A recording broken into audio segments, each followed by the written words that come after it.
आज 28 नवंबर जुम्मे का दिन का ये पहला वीलॉग है। अल्लाह ताला पाकिस्तान पर अपना रहम करम करे, इस जुम्मे के सदक़े में पाकिस्तान को इनके चुंगल से आज़ाद करे।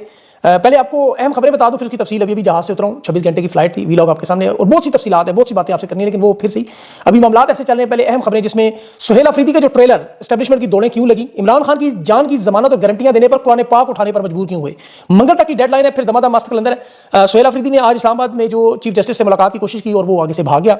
खान की रिहाई और मुलाकात के मामले पर इंटरनेशनल मीडिया भी पहुंच गया और इंटरनेशनल दबाव भी बढ़ गया। खान के बेटे भी मैदान में आ गए और स्पीकर की अपोजिशन के साथ मुलाकातें हुई हैं। और शहबाज शरीफ ने फील्ड मार्शल को धोखा दिया, मिशन लंदन पर निकल गया, अपने घर पहुंच गया। नोटिफिकेशन के हवाले से मुतज़ाद खबरें भी चल रही हैं। ये 3 दिन क्यों इतने अहम हो चुके हैं? इस्लामाबाद पिंडी पे इस वक्त बड़ा दबाव है। जुम्मा कंपनी पर मुझे भारी नजर आ रहा है, क्योंकि यूरोपीय यूनियन जीएसपी प्लस स्टेटस भी पाकिस्तान पहुंच चुके हैं। और 27वीं आईनी तरमीम में जो आर्मी एक्ट है वो भी अदालत में चैलेंज, अक़वाम मुत्तहिदा को खत भी। और इसराइल की एक नई वारदात में 24 पाकिस्तानी हाई क्लास जो जासूसी हो रही है। पाकिस्तान बार कौंसिल के जो इंतखाबात है वो भी। और जनरेशन जी के इनकलाब में 60 लाख नौजवान मजीद बेरोजगार, खतरा बढ़ गया। अरब अमारात ने आज पाकिस्तानियों को वीजे देने से इनकार भी कर दिया। और जनरल साहिर शमशाद के बारे में खबरें आ रही हैं कि रिटायरमेंट के बाद क्या कनाडा चले गए।